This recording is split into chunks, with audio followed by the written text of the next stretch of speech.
নমস্কার বন্ধুরা, টিভি বাংলাতে আপনাদের স্বাগত। আজকের ব্রেকিং নিউজ।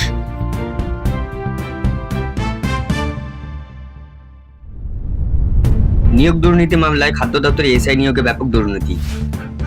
হাওড়া স্টেশনে ভাঙা হলো অনুসন্ধান অফিস। ট্রেন ছাড়তে বিলম্ব হওয়া স্টেশনে যাত্রী বিক্ষোভ। ভাঙা হলো অনুসন্ধান অফিসের কাঁচ ও ডিসপ্লে বোর্ড।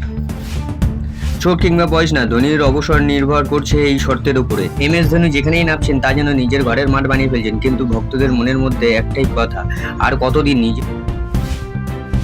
উত্তপ্ত হওয়া বহরমপুর, নির্বাচন পিছিয়ে দেওয়া উচিত করা বার্তা হাইকোর্টের।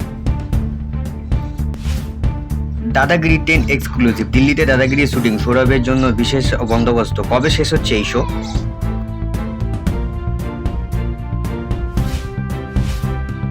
কেঁচে খুঁড়তে কেউটে বেরিয়ে আসবে বললেন মমতা বন্দ্যোপাধ্যায়। পুরুলিয়ায় সেদিন কে চাকরি বিক্রি করে দিয়েছিল, প্রশ্ন মমতার।